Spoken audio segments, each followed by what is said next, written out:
Hola, sean todos bienvenidos, mi gente bonita. Esto ya se sabía, lo de María Corina Machado, que iba a estar como un poco complicado que estuviera hoy en Oslo recibiendo su premio Nobel de la Paz. Pero en su representación lo hizo su hija, el cual lo hizo espectacular. Vamos a estar escuchando su discurso. Y al final va a estar la canción que es dedicada al premio, el cual, wow, a mí me sacó lágrimas. Vamos, ustedes escúchenos, a ver qué les parece. Dejen su comentario, cual sea, aquí se les respeta. Vamos. Sus Majestades, Altezas Reales, distinguidos miembros del Comité Nobel, ciudadanos del mundo, mis queridos venezolanos. Primero quiero expresar nuestra eterna gratitud por parte de nuestra familia y por parte de todo un país al Comité Noruego del Nobel, que hemos enfrentado muchas situaciones y en esta lucha de la libertad y la democracia y la paz es hoy reconocida alrededor del mundo. Estoy aquí representando a mi madre, María Corina Machado, quien ha unido millones de venezolanos en un esfuerzo extraordinario que ustedes hoy están honrando con el Premio Nobel de la Paz. Pero aunque ella no pudo estar aquí en ese momento y tomar parte en esta ceremonia, yo sí diré que mi madre nunca rompió una promesa y es por esto que con toda la gratitud y emoción puedo decirles que en algunas horas podemos tenerla aquí con nosotros en Oslo después de 16 meses.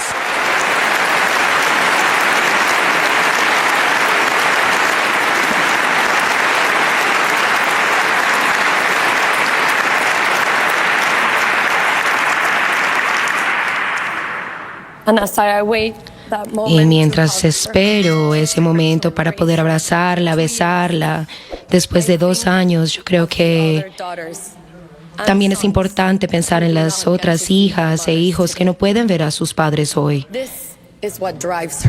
Eso es lo que la motiva a ella, lo que nos motiva a todos nosotros. Ella quiere vivir en una Venezuela libre y ella nunca se va a rendir ante este propósito. Es por eso que todos sabemos y yo sé que ella estará de vuelta a Venezuela muy pronto.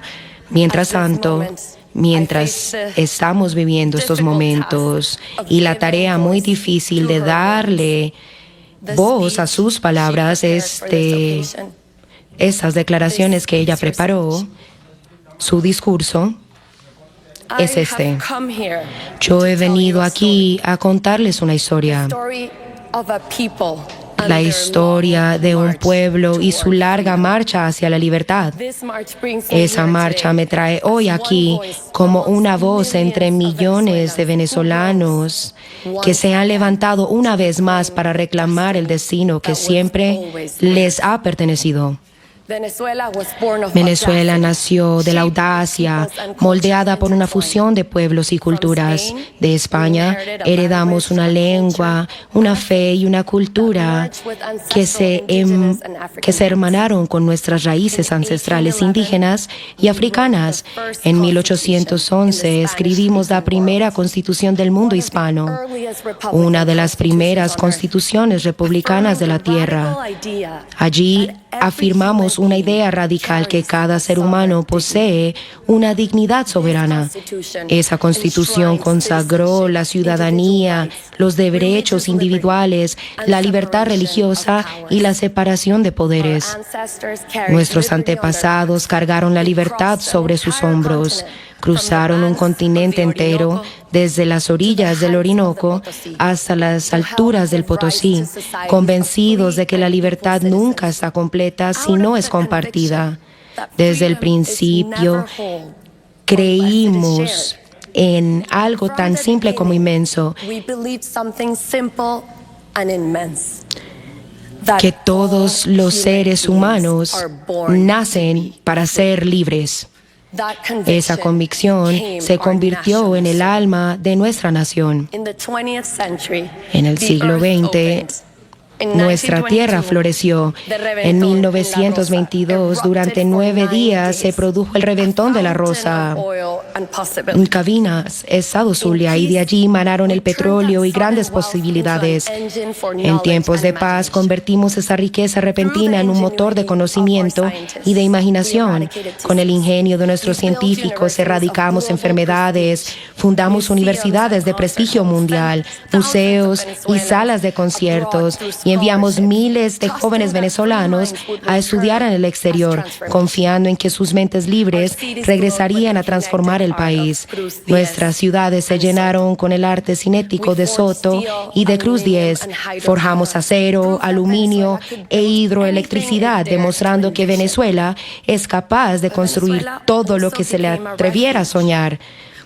También fuimos refugio, abrimos los brazos a migrantes y exiliados de todos los rincones del mundo, españoles que huían de la guerra civil, italianos y portugueses escapando de la pobreza y las dictaduras, judíos que dejaban atrás el holocausto, chilenos, argentinos y uruguayos que huían de los regímenes militares, cubanos que repudiaban el comunismo y familias enteras de Colombia, Líbano y Siria que buscaban la paz.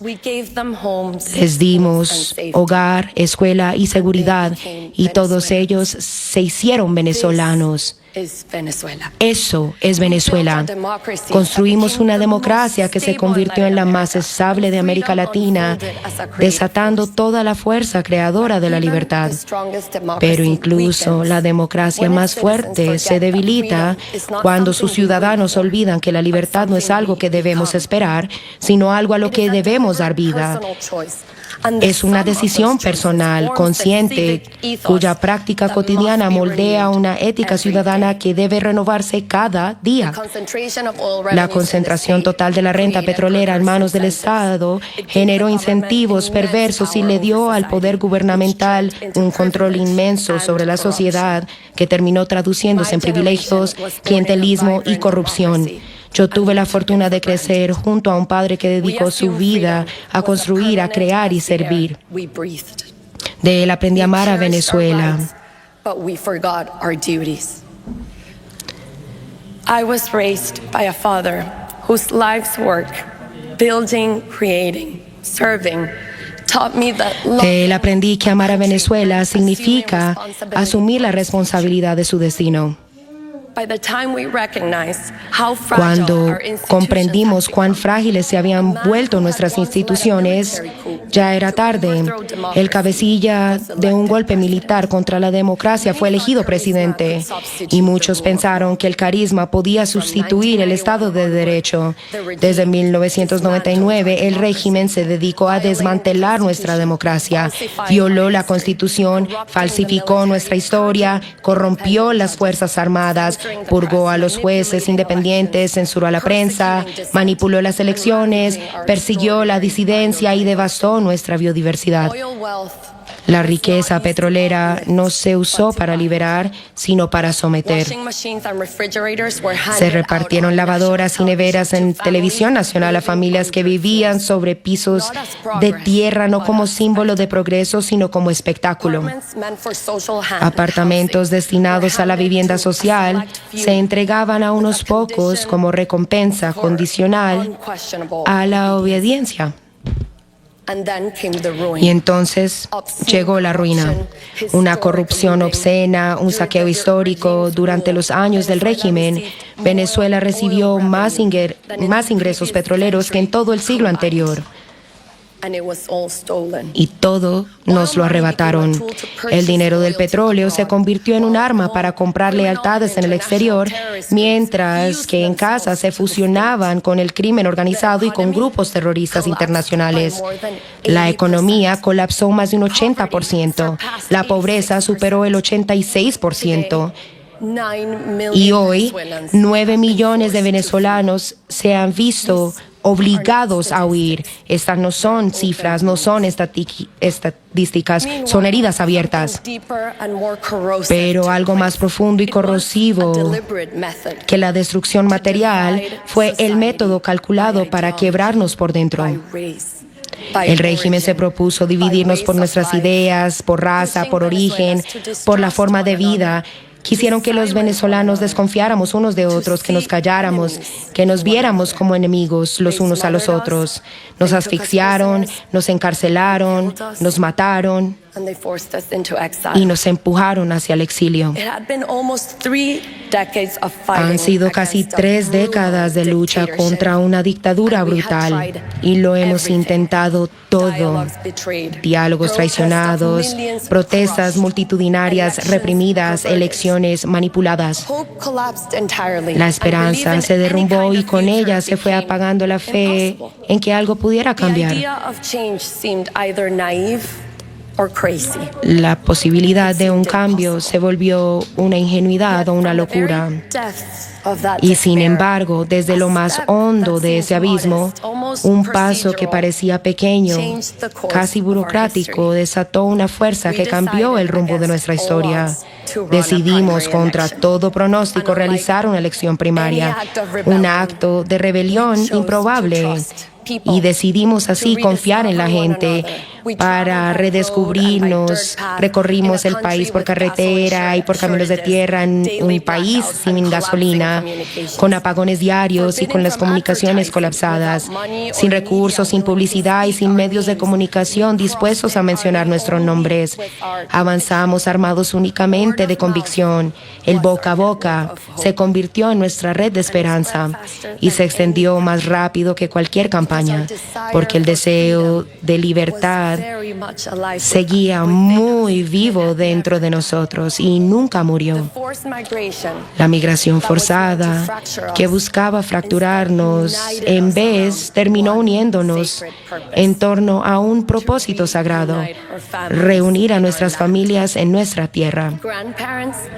Abuelos me confesaron que su mayor miedo era morir sin conocer a sus nietos que vivían en el exterior. Niñas con voces demasiado tenues para tanto dolor me pedían que trajera de vuelta a sus madres y hermanos dispersos por el mundo. Nuestro dolor se unió en un solo latido: traer a nuestros hijos de regreso a casa ahora. En mayo de 2023, durante un acto de campaña en el pueblo de Nirgua, se me acercó una maestra llamada Carmen. Me contó que había visto allí a su jefa de calle. Una jefa de calle es una operadora del régimen que decide casa por casa a quién se le da una bolsa de comida y a quién se castiga con el hambre. Sorprendida, Carmen le preguntó: ¿por qué está aquí? Y la jefa de calle le respondió: mi único hijo, que se fue a Perú, me pidió que viniera hoy. Me dijo que si María Corina gana, que si ganaba, él regresará. Dígame qué tengo que hacer. Haré lo que sea. Ese día, el amor venció el miedo. 2 semanas después llegamos a Delicias, un pequeño caserío tomado por la guerrilla colombiana y por el narcotráfico, donde ni una gallina puede venderse sin permiso de los criminales. Ningún candidato había estado allí desde 1978. Mientras subíamos la montaña, vi banderas venezolanas ondeando en cada una de aquellas humildes casas. Pregunté ingenuamente, como si fuera una fiesta nacional que ameritaba todas las banderas, y alguien me susurró: no, aquí las banderas se mantienen escondidas. Sacarlas es peligroso. Pero hoy la gente la alzó para darle las gracias por venir, por atreverse a venir. Usted se irá, pero nosotros quedamos marcados. Ese día, familias enteras confrontaron a los grupos armados que dominaban sus vidas. Y cuando cantamos juntos el himno nacional, la soberanía renació en la forma de un coro frágil y desafiante. Ese día, el coraje venció a la opresión. Nuestros encuentros se transformaron en reuniones íntimas de miles de personas donde nos abrazábamos, llorábamos y rezábamos. Comprendimos que nuestra lucha iba mucho más allá de una elección. Era una lucha ética por la verdad, una lucha existencial por la vida y una lucha espiritual por el bien. Faltaba menos de un año para la elección presidencial y nuestro deber era unir a todas las fuerzas democráticas y recuperar la confianza en el voto. Con las primarias lo logramos. Fue un esfuerzo cívico y autogestionado que levantó una red ciudadana en todo el país como nunca antes visto en Venezuela. Y el 22 de octubre de 2023, contra todo pronóstico, Venezuela despertó. La diáspora, que ya era un tercio de la nación, reclamó su derecho a votar. El hijo que se fue votó junto a la madre que se quedó. Y las filas se extendían por cuadras mientras las papeletas de votación se agotaban. Nosotros confiamos en la gente y la gente nos devolvió su confianza. Lo que comenzó como un mecanismo para legitimar liderazgos se transformó en el renacimiento de la confianza de un país entero. Ese día recibí un mandato, una responsabilidad que trascendía cualquier ambición personal. Entendí el profundo peso de la tarea que me había sido confiado. Amenazada por esa verdad, el régimen me prohibió postularme a la presidencia. Fue un golpe duro, pero los mandatos no pertenecen a aquellos que quieren hacerse con el poder, pertenecen al pueblo. Entonces salimos a buscar a quien pudiera tomar mi lugar. Edmundo González Urrutia, un diplomático sereno y valiente, dio un paso al frente. El régimen creyó que no representaba una amenaza, pero subestimaron el resultado de millones de ciudadanos, una sociedad plural que desde esta misma encontró un propósito común. Comunidades, partidos políticos, sindicatos, estudiantes y sociedad civil trabajaron juntos para que se escuchara la voz de una nación. Faltaban 3 meses para el día de la elección y pocos conocían a nuestro candidato, a su nombre. Pero no bastaba con obtener los votos porque había que defenderlos. Durante más de un año estábamos construyendo la infraestructura para hacerlo. 600,000 voluntarios a través de 30,000 centros de votación, aplicaciones para escanear códigos QR, plataformas digitales y centros de llamada desde la diáspora. Desplegamos escáneres, antenas de Starlink y computadoras escondidas en camiones de frutas para llegar a los rincones más remotos de Venezuela. La tecnología se convirtió en una herramienta para la libertad. Las sesiones de entrenamiento se hacían en secreto, al amanecer, en salones prestados por las iglesias, en sótanos y en cocinas, con materiales impresos que cruzaban el país de mano en mano como si se tratara de una operación de contrabando. Finalmente, llegó el día de la elección, el 28 de julio de 2024.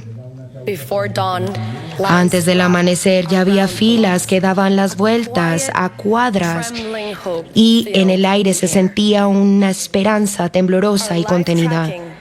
Nuestro sistema de seguimiento en tiempo real mostraba una participación creciente en cada estado y en cada pueblo, y luego comenzaron a llegar las actas electorales, las famosas actas, la prueba sagrada de la voluntad del pueblo. Comenzó a llegar, primero vía telefónica, luego por WhatsApp, luego con fotografías, luego escaneadas y finalmente llevadas a pie, en moto, en mula o incluso en canoa. Llegaron de todas partes de Venezuela. La verdad emergía por doquier mientras miles de ciudadanos arriesgaban su libertad para proteger aquellas actas. Confrontados con nuestra victoria abrumadora, el régimen emitió una orden desesperada. Los soldados debían expulsar a nuestros testigos de los centros de votación e impedir que recibieran las actas originales a las que tenían derecho por ley. Pero los soldados desobedecieron. Edmundo González Urrutia ganó con el 67% de los votos en cada estado, ciudad y pueblo.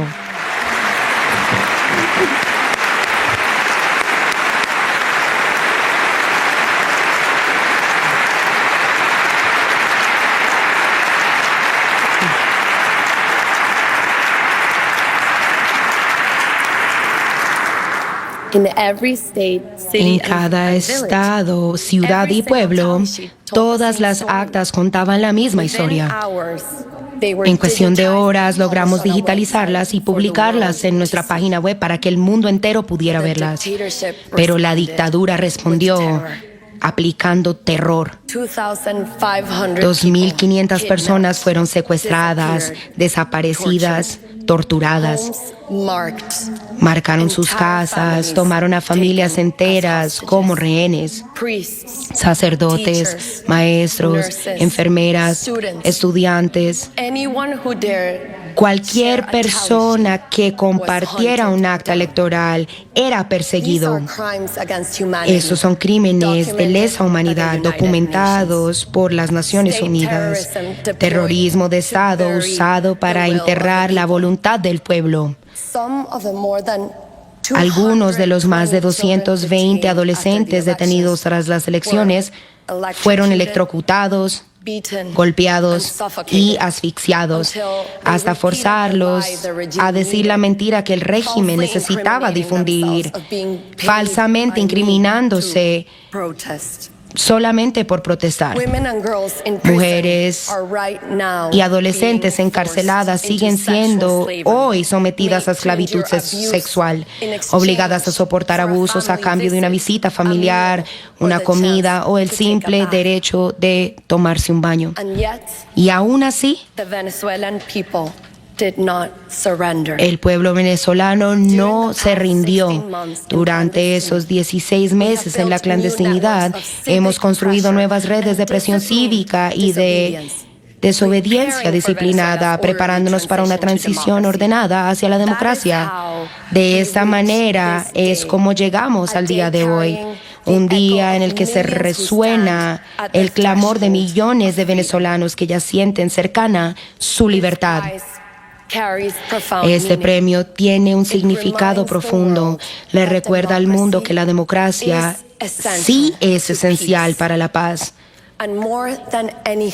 Y lo más importante de todo, lo que nosotros como venezolanos podemos ofrecerle y compartir con el mundo, es la lección forjada a través de este largo y difícil camino, que si queremos tener democracia, debemos estar dispuestos a luchar por la libertad.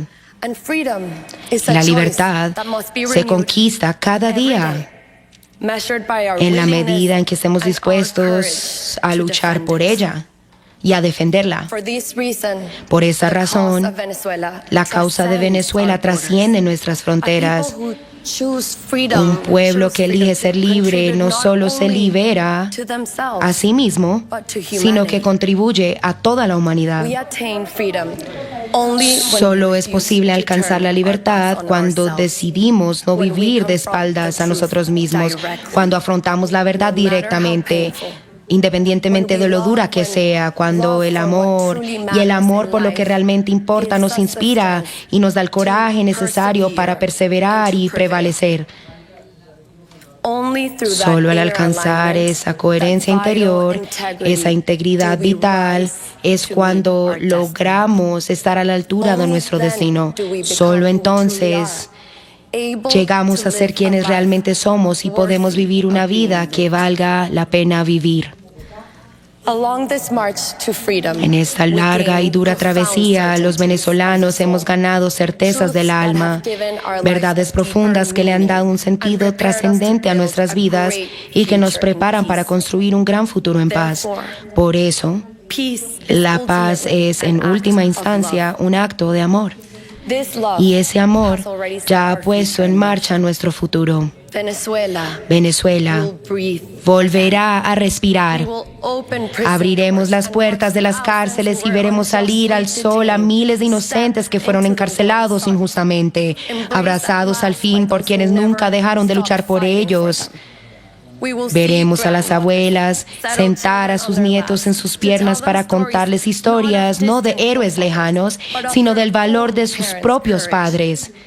Veremos a nuestros estudiantes debatir con pasión, sin miedo, con sus voces al fin libres. Volveremos a abrazarnos, a enamorarnos, a oír nuestras calles llenas de risas y de música. Todas las alegrías simples que el mundo da por sentadas volverán a ser nuestras.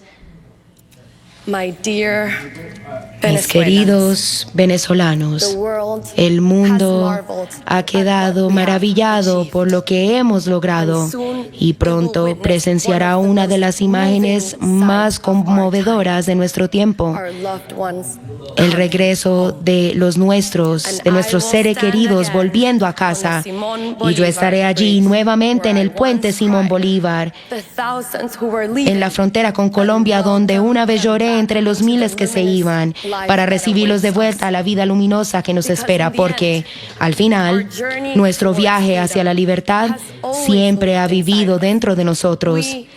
Estamos regresando a nosotros mismos, estamos regresando a casa. Permítame rendir homenaje a los héroes de este camino, a nuestros presos políticos, a los perseguidos, a sus familias y a todos los que defienden los derechos humanos, a quienes nos protegieron, nos alimentaron y lo arriesgaron todo por cuidarnos, a los periodistas que se negaron a callar, a los artistas que llevaron nuestra voz al mundo, a mi equipo extraordinario, a mis maestros, a mis compañeros activistas políticos y sociales, a los líderes del mundo que nos acompañaron y defendieron nuestra causa.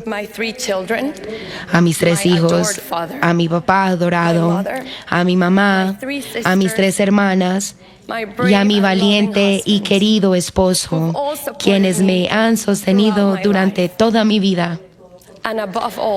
Y por encima de todo esto, a los millones de venezolanos anónimos que arriesgaron sus hogares, sus familias y sus vidas por amor. A ellos les pertenece este honor, a ellos les pertenece este día, a ellos les pertenece el futuro. Gracias.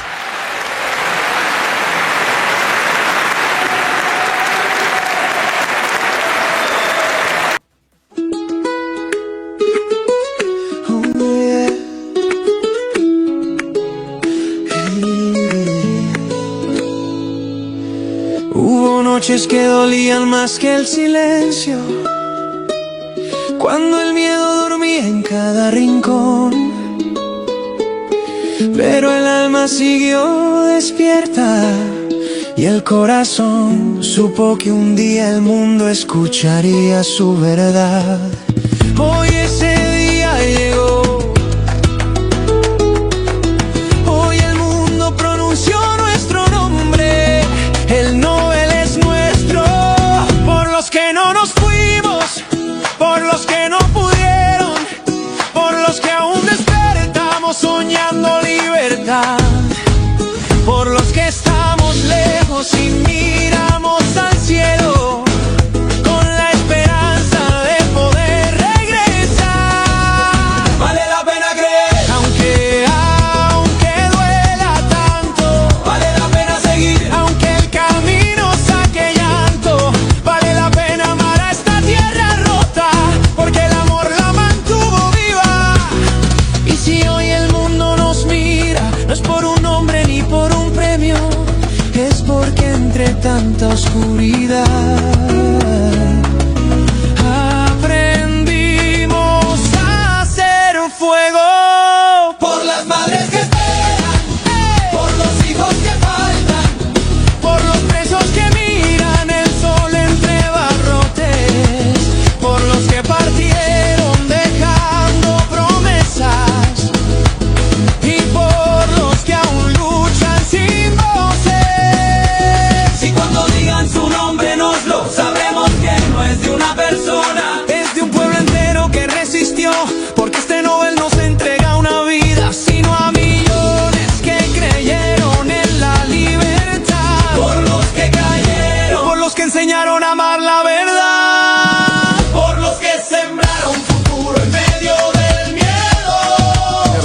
Ah, qué hermoso. Vale la pena luchar.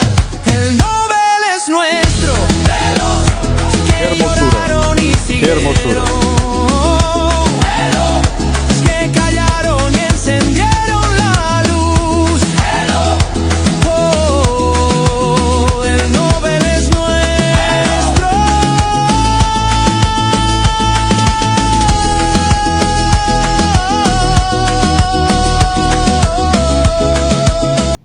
Ay, mi gente, bueno. Comente, dele me gusta y suscríbase para un próximo video. Bendiciones.